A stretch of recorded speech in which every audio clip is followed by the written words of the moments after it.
Bonjour, bonsoir, salut à tous, ici Rager. Donc le scan vient de sortir, je vous explique. C'est pas encore la review arrivera juste après cette scène. Je vais un peu vous expliquer, c'est une sorte de preview dans quel état je suis. Je viens de rentrer du boulot. Donc voilà, je me pose tranquille, on a attendu une semaine. La semaine dernière, j'ai pas trouvé grand chose à dire. Et je m'en excuse. Et donc ce scan, voilà, ce scan, je m'attends à quelque chose d'assez lourd. J'ai vu le titre. J'ai vu le titre c'est S'il te plaît. Donc je sais pas si c'est encore un titre comme nous le fait Oda ou en fait le titre n'a quasiment rien à voir avec le scan ou si c'est là où on va raconter le passé de Rebecca, je sais, enfin le passé de la mère à Rebecca et de Soldat Sun ou de Kyros maintenant, je sais pas du tout. Et franchement j'espère que je trouverai plus de choses à dire parce que le scan de la semaine dernière c'était plus une réponse qu'une question. Je m'explique. Les derniers scans en général, voilà, ils nous posent un peu des intrigues, des sortes de questions, ça soulève des énigmes, tout ça. Et le scan de la semaine dernière, c'était plutôt une réponse à qui était Soldat Sam. Il n'y avait pas grand chose, la seule question que c'était, c'est le passé de Rebecca. Et donc, du coup, voilà, c'est ça, c'est à ça que je m'attends pour ce scan. Mais bon, je vais le lire et je reviens tout de suite. À toutes. Il est où le s'il te plaît? J'ai pas vu le s'il te plaît. Je l'ai pas vu, mais on s'en fout parce que le scan est vraiment pas lourd. On va pas mentir, on va pas faire le gars. Oh là là, c'est lourd. Mais il est très bien, il est très bon le scan. Et pourquoi est-ce qu'il est très bon? Parce que je suis content. 50% de mes pronostics, on va dire pour le moment, sont confirmés. Donc pour ceux qui ne se souviennent plus de mes pronostics, tout comme moi d'ailleurs, mais les combats de ce moment, c'est-à-dire Zoro versus Pika, même si je pense que tout le monde l'avait vu venir, Kinemon versus Gladius, qui je pense que ceux qui avaient pensé, voilà, ceux qui avaient pensé sont pas trop surpris. Et donc il y avait aussi Frankie versus Marine, même si il y a beaucoup de choses. Ouais. Et je vais faire étape par étape comme d'habitude. Donc tout simplement, on va commencer par Zoro versus Pika. Donc ce combat, je pense que tout le monde avait vu venir. De toute façon, c'est un peu ce qui se passe en général, hein. Si quelqu'un bloque le chemin vers le capitaine, le second va ouvrir ce chemin. Je pense que c'est logique. Mais ce combat est super intéressant parce qu'il y a 2 semaines, on avait fait une polémique un peu dans. Enfin, une polémique, c'est pas vraiment une polémique. On a fait une petite discussion un peu dans les commentaires, comme quoi les pays devraient toujours affronter les péistes. Et ce combat est pour le moment, est la preuve qu'un combat avec un style opposé est plus intéressant. Je veux dire, on va voir Zoro affronter ce qui semble être un Logia quand même, hein, parce que ça ressemble à un Logia. Il va affronter quelque chose qui semble être un Logia ou un Paramécien bizarre, mais je pense plus que c'est un Logia parce qu'ils se font quand même dans quelque chose qui est naturel, hein. La pierre, on la travaille, on la taille. Donc pour moi, pour le moment, c'est un Logia. Pour moi, je le considère comme un Logia. Et comme voilà, comme ce serait un Logia, ce serait plus intéressant de voir affronter un Logia. Donc là où la difficulté apparemment va avoir lieu, et c'est ce à quoi je pensais, parce que Zoro a déjà battu l'acier, il a déjà battu l'acier, Mister One, Alabasta, il affronte de la pierre. La pierre, il en tranche tous les jours. Il en tranche tous les jours. La pierre, pour lui, c'est normal. Là, le problème, c'est que lorsqu'il tranche quelque chose, ça fait pas de dégâts. Donc, il va devoir trouver le point faible. Et le point faible, j'ai l'impression de l'avoir trouvé en lisant. Et et personnellement, moi, ce que j'aurais fait dans quelque chose de simple et efficace, le point faible, c'est tout simplement la tête du personnage, c'est-à-dire la tête de Pika. On voit que Pika, lorsqu'il se transforme en pierre, la seule chose qui garde sa taille normale, c'est sa tête. Je veux dire, sa tête n'est pas plus grosse, ses bras sont plus gros, ses jambes sont plus grosses, il fait tout le château, mais il garde toujours sa petite bouille comme ça là, petit truc qui fait sa taille, qui devrait se balader à travers les murs. Et donc je pense que ça va être ça un peu l'enjeu du combat. C'est-à-dire qu'on va voir un Pika qui va être dans la roche de tout le palais, et un Zoro qui va. Bon, j'espère que ça va pas partir en couille où Zoro va aller à droite, à gauche pour essayer de trouver la tête, mais où le gars va quand même essayer de garder sa tête à distance en essayant d'attirer Zoro un peu dans une attaque. Par exemple, il va reculer, Zoro va vouloir foncer, ça va faire un long couloir, et d'un coup le couloir se ferme, s'explose, et on aura un combat un peu dans ce style-là. Et, et donc du coup, voilà, donc du coup j'attends quand même de ce combat quelque chose d'assez lourd, même si Luffy croit en son second, ce qui est tout à fait le cas, de toute façon on est dans un shonen, hein. Si c'est les combats finaux, hein, si c'est les combats finaux comme j'avais dit, c'est Zoro qui va gagner. Et je pense, et finalement, et à force de me dire, comme j'ai dit dans la review précédente, comme il reste beaucoup de choses à apprendre, c'est-à-dire le passé de Rebecca, comment la mère est morte, la rencontre de Kiros et Riku, le passé de Lao, euh, Bellamy qui va revenir en scène, il y a tellement de choses qui restent en fait pour ce final qu'on va arriver à la centaine en restant un peu dans le même événement. C'est-à-dire on va rester dans le palais, mais il va y avoir tellement de choses qui vont se passer que d'ailleurs un peu plus tard on a la preuve qu'il y a des choses qui se passent, hein, que le scan enfin que l'arc peut commencer à prendre sa fin. Je ne sais pas si ce que je dis est bien formulé, mais je pense que vous voyez ce que je veux dire. Ensuite, on a Gladius. Gladius qui arrive. Gladius qui était pour l'instant le personnage le plus mystérieux pour moi de l'équipage de Doflamingo et celui qui, le plus charismatique, on va dire, celui que j'avais le plus kiffé à vue d'œil, même si mon préféré de l'équipage c'est tout simplement Doflamingo. Si on oublie Doflamingo, je pense que celui que je préférais pour le moment c'était Gladius. Gladius, je l'avais vu comme ça et je m'étais posé une question, qu'est-ce qui était passé à son chapeau? Et pour ceux qui se souviennent, hein, comment qu'elle s'appelle là, quand Baby Five arrive et qui dit ouais, Violette est en retard, je sais pas quoi, il commence à s'énerver et boum, son chapeau explose.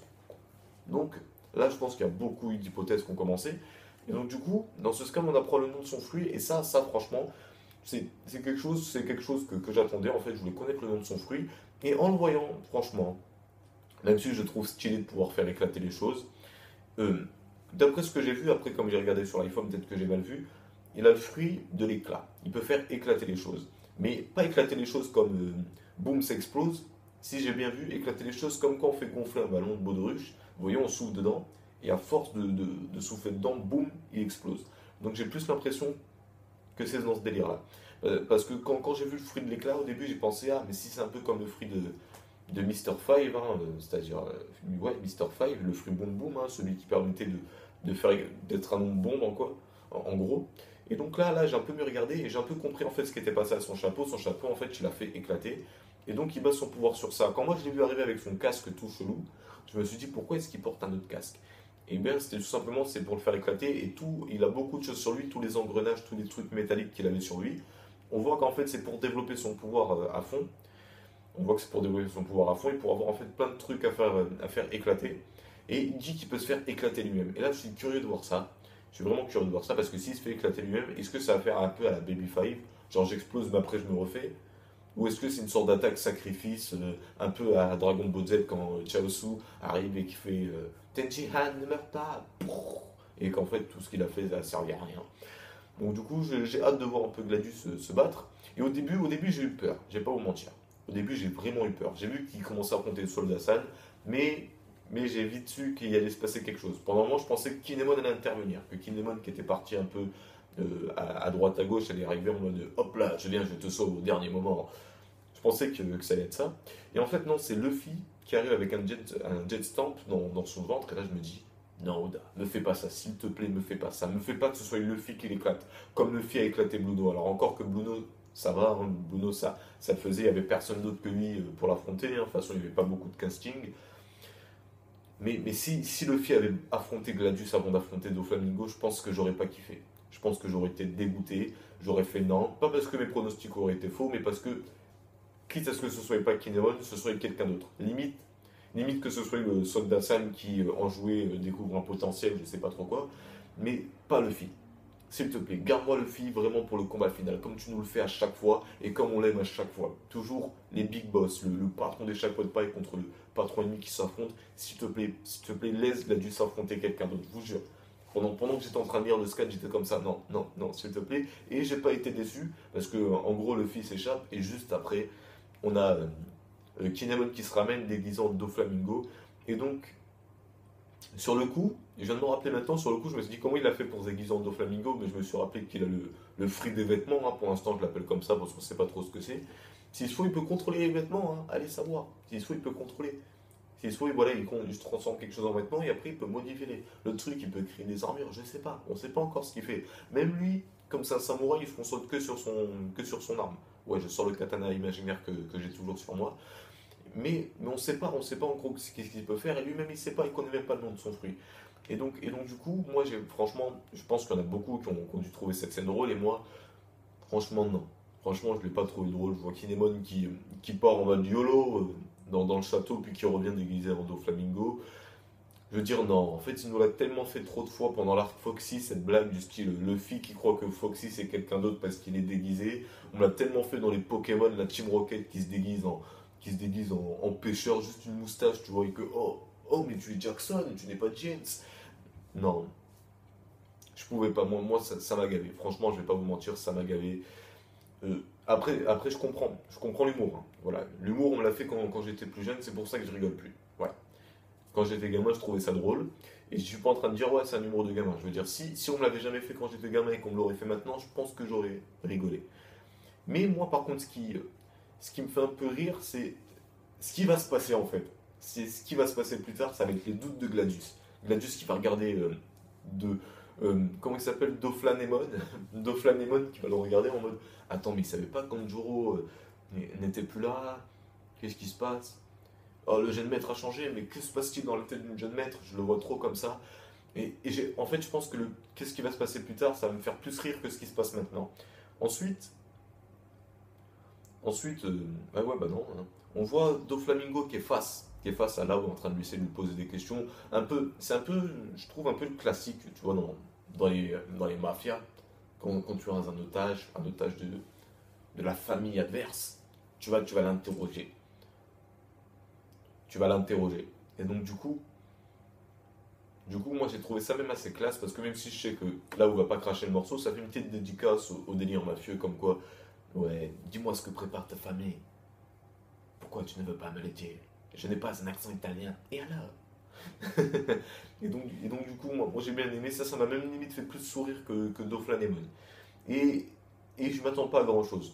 On voit juste que Doflamingo apparemment n'est pas au courant alors excusez-moi, c'est mon petit carnet, hein, je vais le porter maintenant. On voit que Doflamingo n'est pas au courant que Violette a trahi parce qu'il arrive et il dit en gros, il dit ah si Violette était là, j'aurais pu tout de suite savoir ce que tu prépares. Et donc là, je me pose une petite question toute conne. Comment ça se fait qu'il n'est pas au courant? Je veux dire, franchement, il y a plein de choses auxquelles au final il n'est pas au courant. Doflamingo, je l'adore. Je l'adore, mais là je me rends compte qu'en fait il est paumé. Il a toujours son grand sourire en mode je contrôle tout, mais c'est tellement pas ce qu'il attend, c'est horrible. Enfin là il commence à comprendre. Il commence à comprendre, ah pourquoi est-ce qu'ils s'en prennent à Sugar? Qu'est-ce qui se passe? Qu'est-ce qui se passe? Porque ACST ou ESTA, je sais plus comment on dit. Et donc, euh, et donc du coup, on va voir un Doflamingo qui va bientôt péter un câble, et dès qu'on va le voir face à Luffy, je sais pas comment il va réagir. Au fond, je suis en train de me dire que les deux réactions seraient tellement crédibles. La réaction, grand sourire. Ah, donc tu ne veux plus gagner le fruit de Ace, nani nanana, je sais pas quoi, en essayant encore de le manipuler. Ou pétage de câble, allez, viens là que je te défonce, le combat commence. Je me demande ce qui va se passer. Mais comme il y a le soldat San et Violet qui sont là, je pense que Luffy va se faire paralyser, on va dire. Je le vois bien. Franchement, je le vois bien comme ça m'étonnerait pas. En fait, tout est tellement possible, tout serait tellement crédible. Luffy qui se fasse paralyser par les fils, et on voit Kyros qui essaie de venger. On voit Violette qui attaque, on voit aller passer, tout ça. Et Luffy, au fur et à mesure qu'il apprend le passé et qu'il voit ce qui se passe, il pète un câble. Ou tout simplement Luffy qui attaque. Et donc, du coup, franchement, je m'attends à rien. Ça fait du bien au fond de ne pas être là en mode oh, je vais essayer de deviner ce qui se passe. Parce qu'en fait, tout ce qui pourrait se passer à ce niveau-là, tout ce qui pourrait se passer à Luffy Doflamingo, tant que c'est crédible, hein, voilà, on va pas se mytho, parce que si demain Luffy fait bon, toi et moi on fait une alliance pour aller défoncer Kaido, ouais, ouais, j'ai pas trop y croire, hein, je vais pas trop y croire. Mais tellement tout serait crédible dans l'affrontement, soit physique, soit spirituel, tout serait tellement crédible que je m'attends à rien de spécial. Mais là où j'avais envie de faire une remarque, c'est que Baby Five et Buffalo sont en retour. Et c'est vraiment sur eux.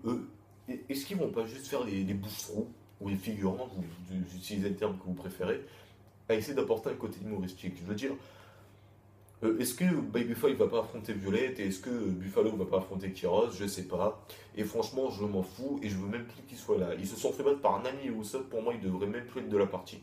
Ils devraient même plus être de la partie. C'est comme si demain, Jorah la meuf peintre, se ramenait. D'ailleurs, je sais plus où est-ce qu'elle est passée. Il me semble pas qu'elle est restée sur le bateau. Faudrait que je me remette le scan, mais il me semble que là, où elle veut faire un échange. Non, non, elle est en otage. Je sais plus. Franchement, je l'ai oublié, ça fait.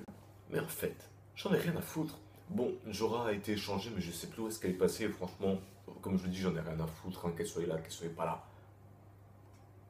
Euh, J'aime pas son pouvoir, j'aime pas le personnage. Pourquoi je voudrais qu'elle revienne? Mais bon, si elle est saine et sauf, entre guillemets, c'est-à-dire qu'elle va forcément faire son retour, je vais pas dire malheureusement, parce qu'après ça pourrait être une bonne chose, hein, une bonne truc marrant avec Brooke, n'importe quoi, on sait jamais avec Oda. Mais j'en profite aussi pour caler un petit truc que j'avais dit il y a pas mal de temps, c'était par rapport à Sanji. Et enfin, ce qui se passe du côté de Sanji. Et donc j'avais raison, j'avais raison. Oda a décidé, en fait, je pense, et c'est ce que je ferai à sa place en tout cas, si après ça change en cours de route, et ça tu n'étais pas dans le champ de la coupure, ah, fort accord, la vidéo est gâchée. En fait, comment dire, Sanji, maintenant qu'il est passé de notre côté, je pense que ça va faire une phase de transition en fait. On va finir avec Dressrosa, puis on va apprendre ce qui s'est passé avec Sanji, après un long moment quand même, et Sanji va permettre de faire une transition. C'est-à-dire on va finir l'arc Dressrosa, juste après on aura Sanji qui va nous débuter sur le nouvel arc, qui sera sûrement l'arc Kaido. Mes hypothèses pour ça, je pense que pendant le combat qui a confronté Sanji aux deux sbires de Mom, je pense que Nami, Nami est intervenue parce que beaucoup d'hypothèses disent que Big Mom serait la mère de Laura. Je rappelle que Laura, c'est la fille sur Thriller Bark qui avait donné la première vivre carte enfin la deuxième vivre carte à Nami, qui a apporté des explications en disant oui, ça mène vers ma mère, vers le nouveau monde. Et donc du coup, elle a dit que c'était un grand pirate. Donc je pense que c'est Big Mom, comme beaucoup d'autres fans d'ailleurs, comme beaucoup d'autres lecteurs. Et Nami aurait pu avoir cette compétence, elle aurait pu reconnaître. Sanji et Sbire auraient pu se battre et Nami aurait pu faire oh, mais en fait on est potes, un truc comme ça. Et donc voilà. Ensuite, j'ai. Non, je ne l'ai pas perdu mon carnet, il est toujours là, toujours présent. Mais ensuite, le face avec l'eau est vraiment très pauvre en information, hein. C'est plutôt du Doflamingo qui commence un peu à comprendre ce qui se passe. Et donc là, on voit Luffy, Violette et Soldat San qui Ross, hein. Je l'appellerai encore Soldat San. Tant qu'il n'est pas revenu humain, pour moi ça sera Soldat San jusqu'à ce qu'il redevienne humain. Et donc, on voit que Soldat San a une dette envers le roi. Et c'est pour ça qu'il veut le sauver. Et donc, on va faire nos petites hypothèses sur ça. Et je vous laisse j'invite tout le monde à partager son hypothèse. Qu'est-ce que vous pensez? Quelle est la dette? Moi, c'est un truc tout con. Déjà, on comprend que Violette, c'est la fille du roi, et que sa sœur, la mère à Rebecca, bah, c'est la mère à Rebecca. Donc, Kyros ne serait pas un prince. Voilà, il y en a beaucoup qui pensaient que Sodasan était le prince, en pensant que la parenté de royauté de Rebecca venait de son père. Moi, je pense que c'est peut-être une petite histoire d'amour, ce serait sympa, parce que j'ai pas vu beaucoup de vraies histoires d'amour dans One Piece. Une vraie histoire d'amour entre un peu la richesse et la pauvreté, comme quoi le Kyros n'avait rien, il n'y avait pas de famille, pas de famille, tout ce que tu veux. Et donc, je l'ai déjà fait celle-là. Bref. Et donc, que le roi a un peu vu qu'il avait un potentiel, il lui a dit viens, je vais t'entraîner, tu vas être gladiateur, ça va te permettre de gagner ta vie, tout ça. Moi, je vois plus un délire comme ça, et qu'il a promis de protéger jusqu'à sa mort la mère de Rebecca, et malheureusement, ce ne fut pas le cas. Et voilà, c'est vraiment ça comme jeu pour hypothèse. C'est vraiment très simple parce que voilà, on n'a pas beaucoup d'informations et j'ai pas trop envie de spéculer vu qu'on a, comme je l'ai dit, on n'a pas beaucoup d'informations. Ensuite, ensuite, un autre point du scan que j'ai bien aimé, c'est Frankie. Alors déjà parce qu'on a des nouvelles de lui, on a enfin la réponse. Et parce que ça soulève d'autres questions, des questions que, oui, j'aime les questions, donnez-moi en plus. Eh bien, c'est tout simple. On voit que Frankie, bah, il a déjà eu l'intelligence de ne pas aller dans le souterrain pour pas attirer la marine à l'intérieur. Mais surtout, il est seul face à la marine. Alors même si j'aurais aimé un combat sur trois fronts, je suis en train de me dire, en fait, voilà, j'aurais aimé un combat sur trois fronts. Voilà, je vais pas vous mentir, j'aurais préféré. Mais ce qui se passe, c'est intéressant parce que du coup, Laoji et les quatre autres, hein, du groupe, hein, c'est-à-dire McVice, non, Senior Pink, Dillinger, tout ça, ces quatre-là, c'est ce groupe, hein, dont on avait dit le combo ultime du Colisée, on ne sait pas où ils sont. Alors, qu'est-ce qu'ils vont faire? Ils vont aller au château pour essayer de porter secours aux autres? Je sais pas du tout. Même si j'avais parlé de Bellamy, hein, dans mes pronostics la dernière fois, franchement, je m'attends à tout. C'est comme pour Doflamingo en fait. J'ai envie d'avoir la surprise en fait. C'est ça. J'ai envie de me laisser avoir la surprise pour une fois. Et c'est aussi parce que voilà, c'est pareil qu'autre qui soit au Colisée. Déjà de un, voilà, je vais parler de ça vite fait. Et je vais en parler vite fait. Parce que voilà, je ne l'ai pas dit, je l'ai parlé qu'en dehors des vidéos. Moi, je trouve que c'est complètement illogique déjà ce qui se passe avec les quatre membres là. Pourquoi? Parce que on annonce au Colisée que pour avoir le fruit de Ace, il va falloir battre ces quatre personnes. Et quelques tours plus tard, oh, en fait, non, il faut battre Diamante directement. J'ai trouvé ça un peu, un peu mal joué de la part de Oda, franchement. Il nous dit, ah, ces quatre-là vont se battre contre les quatre champions, et après il me dit, ah, en fait, non, c'est directement Diamante. Alors, certes, il y a eu des problèmes, donc ils ont été obligés de se déplacer, mais est-ce qu'il n'y a pas quelque chose d'autre? Est-ce que par exemple Gemente ne peut pas les appeler au secours pendant le combat? Je sais pas. Je sais pas. Parce que Gemente dit qu'il a toutes ses chances de gagner, c'est peut-être ça qu'il veut dire en fait. Peut-être qu'il peut dire, oui, bah, vous oubliez, vous devez affronter les quatre. C'est-à-dire, si je veux, je peux appeler maintenant un des gars de mes carreaux. Enfin, quand je dis de mes carreaux, c'est parce que lui, c'est le signe du carreau. Et donc, du coup, je me demande qu'est-ce qu'ils vont faire. Parce que du coup, là, je suis en train de me dire, au château, il reste plus beaucoup de personnes. Il n'y a que Bellamy qui est un peu, on ne sait pas ce qu'il fait, on ne sait pas où il est. D'ailleurs, je le vois bien arriver d'un coup devant Doflamingo pour lui demander un peu des comptes, hein, lui dire, arrête, essaie de me tuer, qu'est-ce qui se passe? Et donc, voilà. Donc, c'est juste ça, c'est ces calques-là. Et le combat Frankie, je tiens aussi à m'arrêter. Parce que quelqu'un avait dit sur Bartolomeo, quelqu'un à qui j'ai critiqué un peu les capacités, comme quoi il disait Bellamy aurait pu le battre, et je pense toujours, parce que Bartolomeo se concentre beaucoup sur barrière. Et donc du coup, Bellamy, je le rappelle encore une fois, Bellamy avait réussi à l'attraper. C'est pas rien. Le mec, il était, comment dire, désemparé. Bellamy l'a attrapé, il le regarde, il fait oh, lâche-moi, non. Donc du coup, sans le coup de poing du roi, le combat aurait pris une autre tournure. Je sais pas qui aurait gagné, franchement, j'aurais aimé avoir un combat serré Bartolomeo-Bellamy.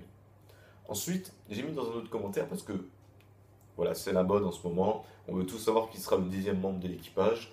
J'ai déjà fait une vidéo dessus et je pense toujours ce que j'ai dit sur cette vidéo. Je pense pas qu'il y aura vraiment de 10e membre. J'en voudrais pas. J'en voudrais pas, je vous mens pas. C'est pas que j'aime pas les personnages qu'il y a. Il y en a plein que j'aime bien. Cavendish, Bellamy, Bartolomeo. Mais je veux dire, ce qui fait le charme de l'équipage, c'est justement alors là, ma batterie était morte, donc j'ai eu peur que la vidéo s'arrête. C'est justement que l'équipage, comment dire, il y a eu Bartholomew Kuma qui les a séparés. Il y a eu ça. Et il y a ça qui s'est passé, ça arrivé. Et d'avoir un 10e qui arrive après la guerre, quoi, de dire ah, coucou, engagez-moi dans l'équipage, je trouverais ça dommage. Parce que l'équipage n'aurait plus le même charme en fait. Il n'aurait plus le même charme. Alors même s'il y aurait plein de personnages qui se mêleraient bien à l'équipage, je veux dire, il y en a beaucoup qui verraient Jinbei, même si moi je le vois pas trop, je trouve qu'il fait un peu tâche dans l'équipage. Il y a plein de personnages qui auraient leur potentiel, mais je vois plus des alliés. Un peu comme Barbe Blanche avait, il avait sa flotte, voilà, il avait ses 10 commandants, ses 13, je sais plus. Puis il avait ses alliés, ses pirates alliés. Et moi je vois plus le Luffy avoir des trucs dans ce délire. Et donc du coup, comme j'aime bien Bellamy, et comme j'aime bien Bartholoméo, parce que, l'air de rien, même si je critique Bartholoméo, j'aime bien les deux, je suis en train de me dire, mais en fait, ils iraient bien, enfin, oula, parce que j'ai failli dire un truc qui est un peu ambigu, ils iraient bien dans le même équipage. Ils iraient bien dans le même équipage, je sais pas. Leur style, leur comportement, pas parce que c'est pas ça de ça, mais leur comportement en général. Par exemple, Bartholoméo qui s'en fout que les gens l'aiment pas, tout ça. Et Bellamy, au contraire, je sais pas, je trouve que c'est un peu le yin et le yang. Je sais pas, moi je les verrais bien, en binôme en tout cas, je sais pas, pendant un court instant, se battre ensemble, se battre du même côté. Et avec un Bellamy qui, pour une fois, a la rage de se battre et qui n'a pas la malchance de se prendre un coup de poing du roi au moment où il va remonter le combat. Et franchement, si, si Bellamy ou Bartholomew devaient rejoindre un équipage, parce que Bartholomew a déjà son équipage et Bellamy, par contre, lui, n'en a plus, Bellamy le dit, il n'en a plus, je verrais bien Bellamy rejoindre l'équipage de Bartholomew. Voilà, c'est une petite hypothèse un peu de fanboy, on va dire. C'est mon côté fanboy qui se réveille. Étant donné que j'aime bien les deux personnages, ce serait sympa de les retrouver dans le même équipage. Et voilà. Ensuite j'ai aussi un autre truc, hein, alors là je pars en couille, c'est la prochaine mini-aventure, qui se passera sûrement à la fin de l'arc, je la verrai bien sur Cavendish. Pourquoi Cavendish? Eh bien parce que je pense que c'est le seul qui aurait une mini-aventure intéressante, franchement. Une mini-aventure à la fois drôle, et à la fois qui va apporter de l'intrigue. Par exemple comme Caribou, voilà, c'était un truc un peu sympa, on voyait un peu différents personnages du manga, et en plus de ça, on le voit à la fin, il est avec X-Drake, donc on se dit putain, qu'est-ce qu'il fait avec lui, même si je pense que beaucoup savent ce qu'il fait avec lui. Et là, ce serait sympa d'avoir Cavendish de son côté qui est en train d'essayer de rattraper Luffy et qui se paume complètement, qui va autre part, qui va rencontrer d'autres supernovas, d'autres personnages, peut-être même qui va rencontrer Baggy qui lui aussi en veut à Luffy. Je sais pas. Franchement, là, je suis en train de partir un peu en couille sur les hypothèses, mais franchement, je trouvais que ce serait sympa. Ensuite, on va arriver à la fin du scan. Voilà, on y est enfin. Je sais ce que vous l'attendiez. Là, voilà, ça arrive. Et je pense que c'est là le s'il te plaît. Au début de vidéo, je disais j'ai pas vu le s'il te plaît, mais je crois que Robin dit s'il te plaît, Usopp sommes-nous. Et donc du coup, j'avais à moitié raison, à moitié tort. Dans le sens où il y en a bien un des deux qui s'est transformé en jouet, mais c'est celui auquel je ne pensais pas. Donc Robin, j'avais fait une hypothèse sur Sugar comme quoi c'était une enfant jouet, et je trouve toujours de plus en plus que son putain de pouvoir est cheaté.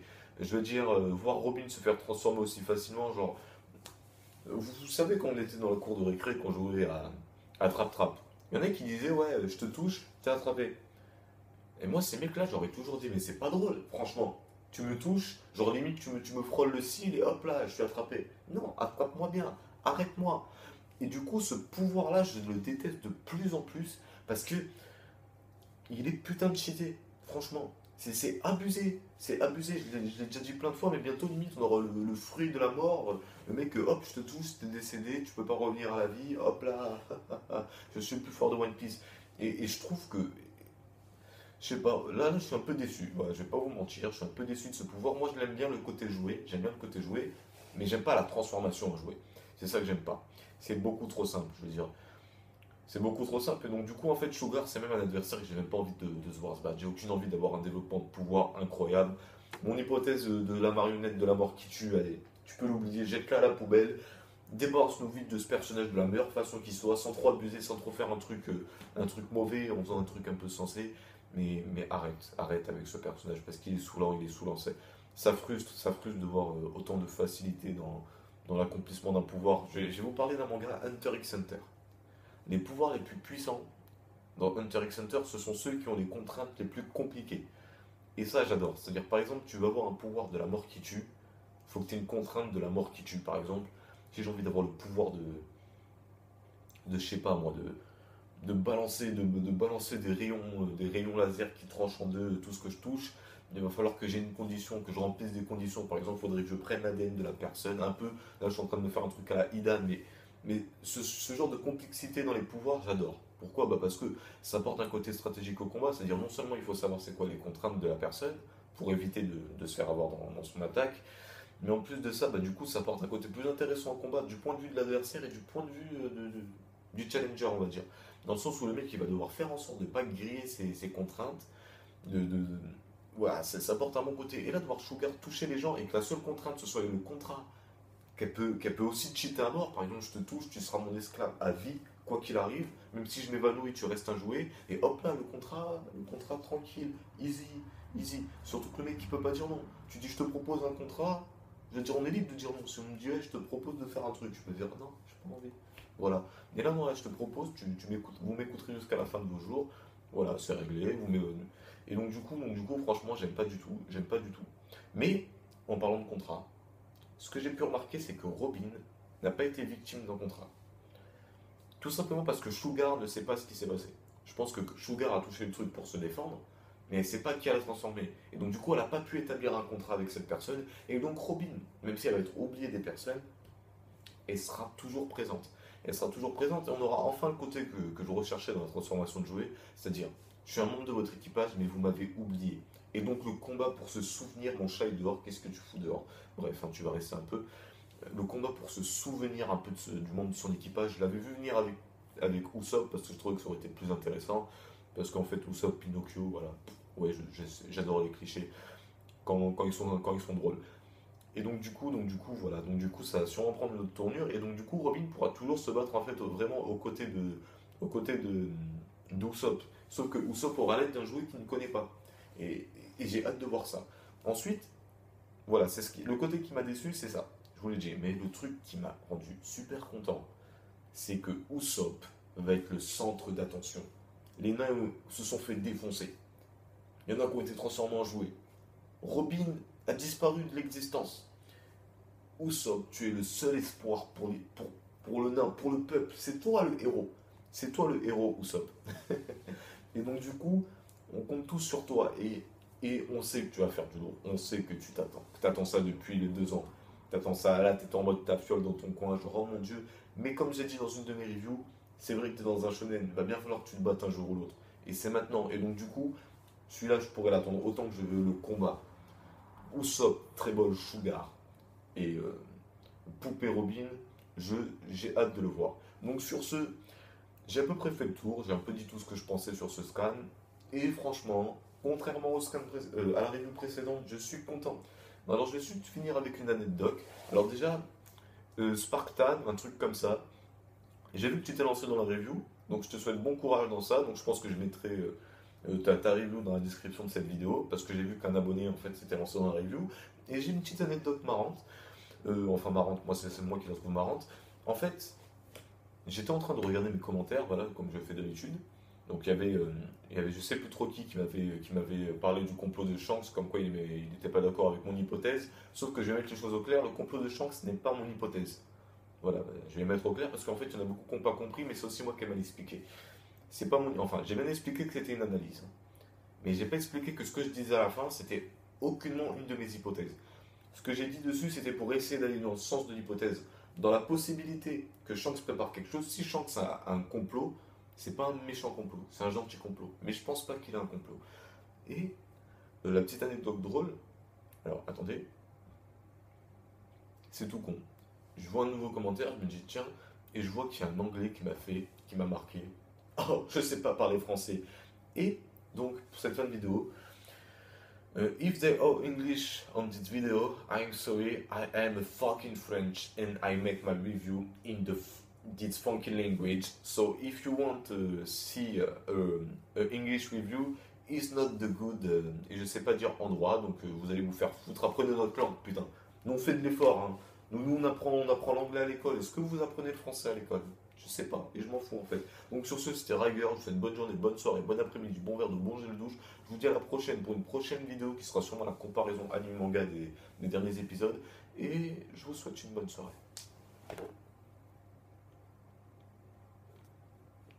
Ouais, en fait, faudrait que ça s'arrête la vidéo là.